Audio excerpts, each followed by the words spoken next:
तो एक तो आनुवांशिक बीमारी है, कॉन्जेनिटल डिजीज है, एक बड़े होने के बाद होता है। तो इन दोनों में जरा डिफ्रेंशिएट करके बताइए, जो पर्थीज जिसको आप कहते हैं कि कॉमनली डील करते हैं, वो किस चीज की वजह से होता है, क्यों होता है, क्या अवेयर्ड पेरेंट्स जो हों, क्या उनके बच्चों में इस तरह की समस्या नहीं होती, और होती है तो उसकी पहचान कैसे करें और फौरन आप जैसे डॉक्टर के पास कैसे पहुंचा जाए। एक तो ये बात है। और दूसरी बात ये है कि जो बच्चे थोड़े ग्रोन अप हो जाते हैं, बड़े हो जाते हैं, जिनके घुटने टेढ़े हो जाते हैं, जिसको हम लोअर लिम्ब डिफॉर्मिटी से ग्रसित बताते हैं, जिसको हम मेडिकल टर्मिनोलॉजी में नॉक नी कहते हैं, उसको कैसे पहचाना जाए, उसके सिम्टम्स किस तरह के होते हैं कि वो देखते ही लगे कि इस तरह की बीमारी हो रही है और हमें फौरन किसी पेडियाट्रिक ऑर्थोपेडिशियन के पास जाना चाहिए।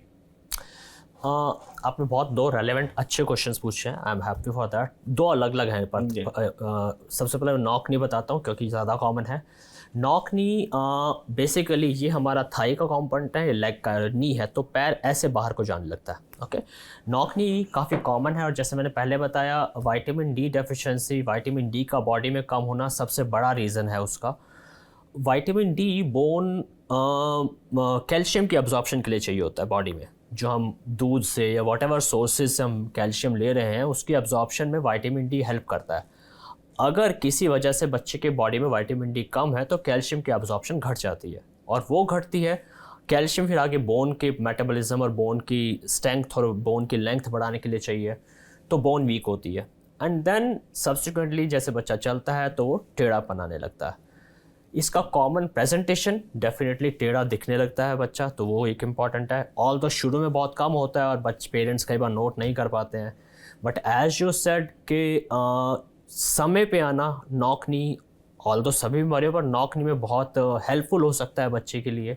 छोटे बच्चों में लाइक 5, 7, 8 साल तक भी हम ज़्यादातर कुछ नहीं करते हैं, सिर्फ अगर विटामिन डी की कमी से और कोई कमी नहीं है। फर्स्ट स्टेप तो ये होता है कि हम देखते हैं किस वजह से है। लेट्स से विटामिन डी की कमी निकल के आई तो 5, 7, 8 साल तक हम कुछ नहीं करेंगे, सिर्फ विटामिन डी देंगे एंड विल वेट, क्योंकि बच्चे की उसके बाद काफ़ी ग्रोथ पोटेंशियल अभी है 2-4 साल 4 साल। जब विटामिन डी हम दे देंगे तो वो अपने आप सीधा हो जाएगा। प्रॉब्लम 8 साल के बाद आने लगती है, या 9 साल के बाद, 8 साल के बाद जब टेढ़ा है वो बच्चा, अब ग्रोथ पोटेंशियल बहुत कम बचा है, 2 साल 3 साल, लड़कियों में 2-3 साल और लड़कों में भी थोड़ा सा ज़्यादा, तो लड़कों में थोड़ा ज़्यादा वेट कर सकते हैं। तो अगर पेरेंट्स उस स्टेज पे हम मेरे पास ले आते हैं बच्चे को, तो it's easy for me to manage, because एक बहुत छोटी सी, जिसको हम मिनिमली इन्वेजिव सर्जरी कहते हैं, उससे हम उसको करेक्ट कर सकते हैं। बट इंडिया में बहुत कॉमन ये प्रॉब्लम आती है कि पेरेंट्स यूजुअली लेट लेके आते हैं, 12-13, जब फिर बड़ी सर्जरी चाहिए होती है, छोटी सर्जरी से हम नहीं कर पाते हैं manage.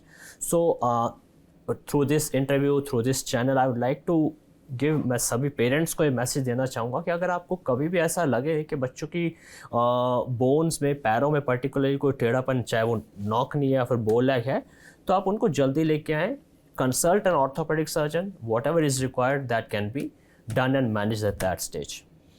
Now coming to your second part, you asked about Perthes disease.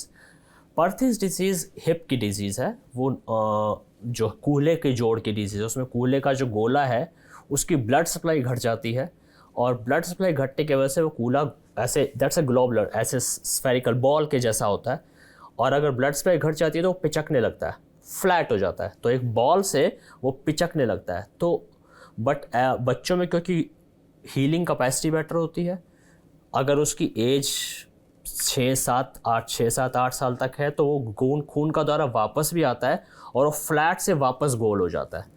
तो as a paediatric orthopaedic surgeon मेरा काम क्या है कि वो जो 2 या 2.5 साल तक हो, पहले फ्लैट होकर वापस गोल होने वाला है, उस समय तक उस गोले को या उस हिप जॉइंट को प्रिजर्व रखना। तो फिर वही बात, लेकिन अगर पेरेंट्स लेट लाएंगे तो हमारे लिए मुश्किल हो जाता है।